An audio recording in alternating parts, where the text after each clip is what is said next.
കൂട്ടുകാരെ, മാഷി ടീച്ചറിന്റെയും പുതിയൊരു വീഡിയോയിലേക്ക് എല്ലാവർക്കും സ്വാഗതം. ഇന്ന് നമ്മൾ ഡിസ്കസ് ചെയ്യാൻ പോകുന്നത് 5ാം ക്ലാസ്സിലെ മാത്തമെറ്റിക്സിലെ ചെറിയൊരു ടോപ്പിക്കാണ്. നാളെയാണ് നമ്മൾ മാത്സിന്റെ എക്സാം അല്ലെ. എല്ലാവരും നമ്മൾ ചെയ്ത് നോക്കിയിട്ടുള്ള എല്ലാ പ്രോബ്ലംസും കൃത്യമായിട്ട് ചെയ്ത് നോക്കിയിട്ടുണ്ടാവും അല്ലെ. നാളത്തേക്കുള്ള എക്സാമിന് എല്ലാവരും പ്രിപ്പയർ ചെയ്ത് കഴിഞ്ഞിട്ടുണ്ടാവും.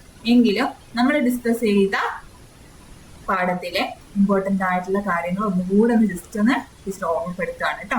അപ്പോൾ 1 by 1 ആയിട്ട് നമുക്ക് നോക്കാം എന്തൊക്കെ കാര്യങ്ങളായിരുന്നു നമ്മുടെ പാഠത്തിൽ ഉണ്ടായിരുന്നത് എന്നുള്ളത് നമുക്ക് നോക്കാം. ക്വസ്റ്റ്യന് സർക്കിൾ അല്ലെ. സർക്കിൾ എന്ന് പറഞ്ഞാൽ എന്തായിരുന്നു മക്കളെ? A circle is the path of A point moving at A fixed distance from A fixed point അല്ലെ. ഒരു നിശ്ചിത ബിന്ദുവിൽ നിന്ന് ഒരേ അകലത്തിൽ സഞ്ചരിക്കുന്ന മറ്റൊരു ബിന്ദുവിന്റെ പാതയാണ് വൃത്തം എന്ന് പറയുന്നത്. അപ്പൊ വൃത്തത്തിന്റെ നടുവിലെ ബിന്ദുവിനെ നമ്മള് കേന്ദ്രമെന്നും അല്ലെ, കേന്ദ്രത്തിൽ നിന്നും മാറാത്ത അകലത്തെ ആരമെന്നും വിളിച്ചിരുന്നു അല്ലെ. അതായത് റേഡിയസ്. ഓക്കെ അല്ലെ. ഇതൊരു വൃത്തമാണെങ്കിൽ വൃത്തത്തിന്റെ മക്കളെ, മിസ് ഇതാ ഓണത്തിന്റെ മറ്റൊരു മെഗാ ഓഫറുമായിട്ടാണ് എത്തിയിട്ടുള്ളത് കേട്ടോ. മറ്റൊന്നല്ല മക്കളെ, 1 മുതൽ 7ാം ക്ലാസ് വരെ പഠിക്കുന്ന കൂട്ടുകാർക്കായിട്ടുള്ള സിലബസ് ബേസ്ഡ് ട്യൂഷൻ ക്ലാസ്സുകൾ നമ്മൾ വെറും 200 രൂപയ്ക്ക് അവൈലബിൾ ആകാനായിട്ട് പോവാണ് കേട്ടോ മക്കളെ. ഈ വീഡിയോ കണ്ടുവരുന്ന ആദ്യത്തെ 100 പേർക്ക് മാത്രമാണ് മക്കളെ ഈ ഒരു സ്പെഷ്യൽ ഓഫർ ഉള്ളത്. അപ്പൊ വേഗം തന്നെ എന്ത് ചെയ്യുക, നിങ്ങൾക്ക് അഡ്മിഷൻ എടുക്കാൻ താല്പര്യം ഉണ്ടെങ്കിൽ ഇവിടെ സ്ക്രീനിൽ കാണുന്ന നമ്പറിൽ കോൺടാക്ട് ചെയ്യുക. മാക്സിമം മക്കൾ എന്ത് ചെയ്യുക, വാട്സപ്പിൽ തന്നെ മെസ്സേജ് അയക്കുക കേട്ടോ. കോൾ ചെയ്ത് കിട്ടിയിട്ടില്ലെങ്കിൽ വീണ്ടും കോൾ ചെയ്യാനായിട്ട് ശ്രദ്ധിക്കണേ. അപ്പൊ മറക്കണ്ട മക്കളെ, 1 മുതൽ 7ാം ക്ലാസ് വരെ പഠിക്കുന്ന കൂട്ടുകാർക്കും അതുപോലെ തന്നെ ഈ വീഡിയോ കണ്ടുവരുന്ന ആദ്യത്തെ 100 പേർക്ക് മാത്രമാണ് മക്കളെ ഈ ഒരു സ്പെഷ്യൽ ഓഫർ ഉള്ളത്. വെറും 200 രൂപയ്ക്ക് നമ്മൾ ക്ലാസ്സുകൾ നിങ്ങൾക്ക് ആക്റ്റീവ് ആക്കി തരുന്നതായിരിക്കും. നടുവിലുള്ള പോയിന്റിനെ നമ്മൾ എന്ത് വിളിച്ചു? വൃത്തകേന്ദ്രം അല്ലെ, കേന്ദ്രം എന്ന് വിളിച്ചു. ഈ ഒരു വൃത്തകേന്ദ്രത്തിൽ നിന്നുള്ള ദൂരം അല്ലെ, വൃത്തത്തിലേക്കുള്ള ദൂരത്തെ നമ്മൾ എന്ത് വിളിച്ചു? റേഡിയസ് അല്ലെങ്കിൽ ആരം എന്ന് വിളിച്ചു. ഓക്കെ അല്ലേ? അപ്പൊ ഈ ഒരു ചെറിയൊരു കാര്യം നിങ്ങൾ നോട്ട് ചെയ്ത് വെച്ചോളാം. ബേസിക് ആയിട്ടുള്ള കാര്യമാണ്. ഇതൊക്കെ നമ്മൾ ഡിസ്കസ് ചെയ്ത കാര്യങ്ങളാണ് അല്ലെ. പിന്നീട് നമ്മള് വലിയ സംഖ്യകളെ കുറിച്ചാണ് പഠിച്ചത് അല്ലെ. വലിയ സംഖ്യകളുടെ സ്ഥാനവിലയെ കുറിച്ചൊക്കെ ആയിരുന്നു ഡിസ്കസ് ചെയ്തിട്ടുണ്ടായിരുന്നത് അല്ലെ. ലക്ഷം, കോടി എന്നീ ഇന്ത്യൻ സമ്പ്രദായങ്ങളും അതേപോലെ മില്യൺ, ബില്യൺ എന്നീ അന്താരാഷ്ട്ര സമ്പ്രദായങ്ങളും തമ്മിലുള്ള ബന്ധമൊക്കെ നമ്മൾ പഠിച്ചു അല്ലെ. ഓക്കെ അല്ലേ? Reduction of values like lakh, crore, million and English സംസാരിക്കാൻ എല്ലാ കൂട്ടുകാർക്കും ഇഷ്ടമായിരിക്കും അല്ലേ. അപ്പൊ ഇതാ 10 ഡേയ്സിന്റെ ഒരു സ്പോക്കൺ ഇംഗ്ലീഷ് കോഴ്സുമായിട്ടാണ് മിസ് എത്തിയിട്ടുള്ളത് കേട്ടോ. 10 ദിവസത്തെ ഈ ഒരു സ്പോക്കൺ ഇംഗ്ലീഷിന് വെറും 210 രൂപ മാത്രമാണ് മക്കളെ നിങ്ങൾക്ക് ഫ്രീ ആയിട്ട് വരുന്നത്. അപ്പൊ താല്പര്യമുള്ള കൂട്ടുകാർ മടിക്കാതെ തന്നെ വേഗം സ്ക്രീനിൽ കാണുന്ന ഈ ഒരു നമ്പറിലേക്ക് കോൺടാക്ട് ചെയ്യുക കേട്ടോ. വളരെ ലിമിറ്റഡ് സീറ്റിലേക്ക് മാത്രമാണ് നമ്മൾ ഈ ഒരു സ്പോക്കൺ ഇംഗ്ലീഷിന്റെ ഈ ഒരു 10 ഡേയ്സ് ക്ലാസ് പ്രൊവൈഡ് ചെയ്യുന്നത്. അപ്പൊ താല്പര്യമുള്ള കൂട്ടുകാരൊക്കെ വേഗം തന്നെ നമ്മളുമായിട്ട് കോൺടാക്ട് ചെയ്യുക. ഇംഗ്ലീഷിലെ ഏറ്റവും ബേസിക് ആയിട്ടുള്ള കാര്യങ്ങളും ഗ്രാമർ സെക്ഷൻസും എല്ലാം തന്നെ നമ്മൾ ഈ ഒരു കോഴ്സിലൂടെ നിങ്ങൾക്കായിട്ട് പ്രൊവൈഡ് ചെയ്യുന്നുണ്ട്. ഓക്കെ അല്ലേ? അപ്പൊ എന്തായിരുന്നു മക്കളെ മില്യൺ എന്ന് പറഞ്ഞാൽ? മില്യന്റെ മൂല്യം എത്രയാണ്? വാല്യൂ എത്രയാണ്? 10 ലക്ഷം അല്ലെ. 1 കഴിഞ്ഞ് 6 പൂജ്യങ്ങൾ വരുന്ന സംഖ്യയെ നമ്മൾ എന്ത് വിളിച്ചു? മില്യൺ എന്ന് വിളിച്ചു. ഓക്കെ അല്ലേ? അതേപോലെ 1 കഴിഞ്ഞ് 9 പൂജ്യങ്ങൾ വരുന്ന സംഖ്യയെ നമ്മൾ എന്ത് വിളിച്ചു? ബില്യൺ എന്ന് വിളിച്ചു അല്ലെ. 100 കോടിയെയാണ് നമ്മള് ബില്യൺ എന്ന് വിളിച്ചിട്ടുള്ളത്. ഓക്കെ അല്ലേ? അടുത്തതാണ് നമ്മൾ പരിചയപ്പെട്ട ഒരു വേർഡാണ് ഭൂഗോൾ എന്നുള്ളത് അല്ലെ. ഭൂഗോൾ എന്ന് പറഞ്ഞാല് കഴിഞ്ഞ 100 പൂജ്യങ്ങൾ. ഇപ്പൊ മിസ് എത്തിയിട്ടുള്ളത് മക്കളെ നിങ്ങൾക്കായിട്ടുള്ള ഓണത്തിന്റെ ഒരു സ്പെഷ്യൽ ഓഫറുമായിട്ടാണ് കേട്ടോ. മറ്റൊന്നുമല്ല മക്കളെ, നമ്മുടെ ഓണം പ്രമാണിച്ച് നമ്മുടെ ആപ്പിലുള്ള എല്ലാ ക്ലാസ്സുകളും കൂട്ടുകാർക്ക് വെറും 610 രൂപയ്ക്കാണ് ഇനിയുള്ള ഒരു വർഷക്കാലത്തേക്ക് അവൈലബിൾ ആക്കി തരാനായിട്ട് പോകുന്നത് കേട്ടോ. ഓക്കെ മക്കളെ, അപ്പൊ അഡ്മിഷൻ എടുക്കാൻ താല്പര്യമുള്ള കൂട്ടുകാരുണ്ടെങ്കിൽ വേഗം തന്നെ ഇവിടെ സ്ക്രീനിൽ കാണുന്ന നമ്പറിലേക്ക് കോൺടാക്ട് ചെയ്യുക കേട്ടോ.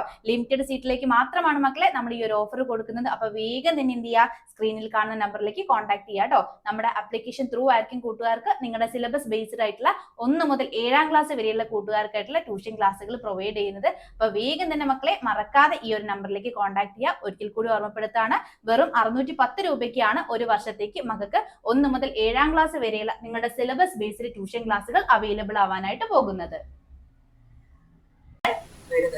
അതായത് 10ന് ശേഷം 99 പൂജ്യങ്ങൾ വരുന്ന സംഖ്യയാണ് നമ്മള് ഗുഡ് ബോൾ എന്ന് വിളിച്ചത്. അപ്പൊ ഇതൊക്കെ എക്സാമിന് ചോദിക്കാം, 1 വേർഡ് ആയിട്ടൊക്കെ ചോദിക്കാം കേട്ടോ. 1ന് ശേഷം 100 പൂജ്യങ്ങൾ വരുന്ന സംഖ്യയെ എന്ത് വിളിക്കുന്നു എന്നൊക്കെ ചോദിക്കാം. എന്ത് എഴുതണം? ഗുഡ് ബോൾ എന്ന് എഴുതണം. ഓക്കെ അല്ലേ? പിന്നീട് നമ്മള് കാപ്പ് ബ്രേക്കർ സംഖ്യയെ കുറിച്ച് പഠിച്ചു അല്ലെ.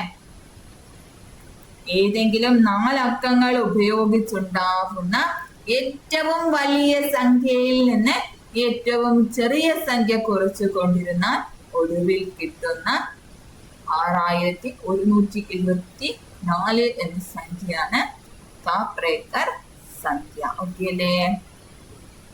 അതും നമ്മൾ ഡിസ്കസ് ചെയ്തു. പിന്നെ നമ്മൾ പഠിച്ചത് പാലിയൻഡ്രോമിക് നമ്പേഴ്സ് അല്ലെ, ഇരുവഴി സംഖ്യകളെ കുറിച്ചാണ് നമ്മള്. കൂട്ടുകാരെ, നിങ്ങൾക്ക് വെറും 10 ദിവസം കൊണ്ട് ഹിന്ദി പഠിക്കാൻ ആഗ്രഹമുണ്ടോ? എങ്കിൽ താല്പര്യമുള്ള മക്കളൊക്കെ വേഗം സ്ക്രീനിൽ കാണുന്ന ഈ ഒരു നമ്പറിലേക്ക് കോൺടാക്ട് ചെയ്തോളൂ കേട്ടോ. വെറും 210 രൂപയ്ക്കാണ് നമ്മൾ ഈ ഒരു 10 ദിവസത്തെ കോഴ്സ് കൂട്ടുകാർക്കായിട്ട് പ്രൊവൈഡ് ചെയ്യുന്നത്. ഏതൊരു ചെറിയ ക്ലാസ്സിലുള്ള കുട്ടികളായാലും അതുപോലെ തന്നെ വലിയ ക്ലാസ്സിലുള്ള കുട്ടികളായാലും എല്ലാവർക്കും ഒരേപോലെ യൂസ് ചെയ്യാവുന്ന ക്ലാസ്സുകളാണ് നമ്മൾ ഈ 10 ഡേയ്സ് കോഴ്സിൽ ഉൾപ്പെടുത്തിയിട്ടുള്ളത് കേട്ടോ. അപ്പൊ വേഗം തന്നെ മക്കളെ സ്ക്രീനിൽ കാണുന്ന നമ്പറിലേക്ക് കോൺടാക്ട് ചെയ്യുക. ഇന്ത്യയുടെ ഏറ്റവും ബേസിക് ആയിട്ടുള്ള കാര്യങ്ങൾ മുതൽ നമ്മൾ ഈ ഒരു കോഴ്സിൽ നിങ്ങൾക്കായിട്ട് പ്രൊവൈഡ് ചെയ്യുന്നതായിരിക്കും. പഠിച്ചിട്ടുണ്ടായിരുന്നത് അല്ലെ, numbers that read the same forwards and backwards അല്ലെ. ലൈക്ക് എക്സാമ്പിൾ ഇവിടെ കൊടുത്തിട്ടുണ്ട്. ഇതുപോലെ അല്ലെ, മുന്നിൽ നിന്ന് പിറകിലേക്ക് വായിക്കുമ്പോഴും അതേപോലെ പിറകിൽ നിന്ന് മുന്നിലേക്ക് വായിക്കുമ്പോൾ അല്ലെ, അതായത് ഇടത് നിന്ന് വലത്തോട്ട് വായിക്കുമ്പോഴും വലത് നിന്ന് ഇടത്തോട്ട് വായിക്കുമ്പോഴും ഒരേ സംഖ്യ കിട്ടും. സംഖ്യയാണ് നമ്മൾ പാലിയൻഡ്രോമിക് അല്ലെങ്കിൽ ഇരുവഴി സംഖ്യകൾ എന്ന് പറഞ്ഞിരുന്നത് അല്ലെ. അക്കങ്ങൾ തിരിച്ചിട്ടാലും മാറാത്ത സംഖ്യകളെ ഇരുവഴി സംഖ്യകൾ എന്ന് വിളിക്കുന്നു കേട്ടോ. അപ്പൊ ഇതിന് നമുക്ക് ഒരുപാട് എക്സാമ്പിൾസ് എഴുതാൻ കഴിയും. നമ്മളിത് പഠിച്ചതാണ്. ഇതേ സംഖ്യകൾ വെച്ച് തന്നെ നമുക്ക് വേറൊരു ഇരുവഴി സംഖ്യ ഉണ്ടാക്കിക്കൂടെ? നൽകിയിരിക്കുന്ന സംഖ്യകൾ തന്നെ ഉപയോഗിച്ചിട്ട് വേറെ ഇരുവഴി സംഖ്യ ഉണ്ടായിക്കൂടെ? ഉണ്ടാക്കാം അല്ലെ. ഇങ്ങനെയാണ് ഉണ്ടാക്കേണ്ടത്. ഈ ഒരു രീതിയിൽ എഴുതാം അല്ലെ. ഇതെങ്ങനെയാണ് എഴുതേണ്ടത് എന്നുള്ളതൊക്കെ നിങ്ങൾ കൃത്യമായിട്ട് അറിയുന്നതാണ് അല്ലെ. 74,647 എന്നുള്ളത് ഒരു പാലിയൻഡ്രോമിക് നമ്പർ ആണ് അല്ലെ, ഇരുവഴി സംഖ്യയാണ്. ഇതിനെ ഇടത് നിന്ന് വലത്തോട്ട് വായിച്ചാലും വലത് നിന്ന് ഇടത്തോട്ട് വായിച്ചാലും ഒരേ സംഖ്യ തന്നെയാണ് കിട്ടുക. ഓക്കെ അല്ലേ? പിന്നീട് നമ്മള് ഗുണന രീതികൾ പരിചയപ്പെട്ടിട്ടുണ്ടായിരുന്നു അല്ലെ. ഇതില് ഏരിയ മോഡൽ ഓഫ് മൾട്ടിപ്ലിക്കേഷൻ, ചതുര ഗുണനം നമ്മള് പഠിച്ചിട്ടുണ്ട് അല്ലെ. സംഖ്യകളെ 10കളായും 1കളായും വേർതിരിച്ച് എളുപ്പത്തിന് ഗുണിക്കുന്ന രീതി നമ്മള് പരിചയപ്പെട്ടിട്ടുണ്ട് അല്ലെ. ഇതേപോലെ ഒരു ചതുര രീതിയിൽ വരച്ച് നമ്മളത് ചെയ്ത് നോക്കിയിട്ടുണ്ട്. അതായത് 11 ഗുണിക്കണം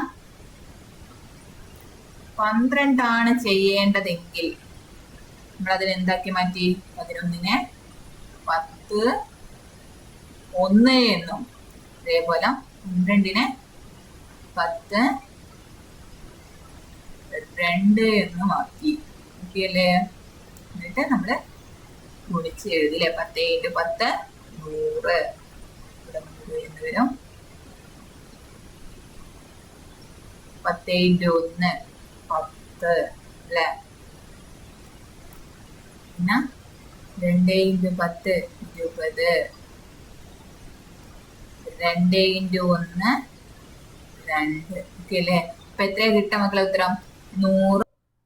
ഇപ്പൊ മിസ് എത്തിയിട്ടുള്ളത് മക്കളെ നിങ്ങൾക്കായിട്ടുള്ള ഓണത്തിന്റെ ഒരു സ്പെഷ്യൽ ഓഫറുമായിട്ടാണ് കേട്ടോ. മറ്റൊന്നുമല്ല മക്കളെ, നമ്മൾ ഓണം പ്രമാണിച്ച് നമ്മുടെ ആപ്പിലുള്ള എല്ലാ ക്ലാസ്സുകളും കൂട്ടുകാർക്ക് വെറും 610 രൂപയ്ക്കാണ് ഇനിയുള്ള ഒരു വർഷക്കാലത്തേക്ക് അവൈലബിൾ ആക്കി തരാനായിട്ട് പോകുന്നത് കേട്ടോ.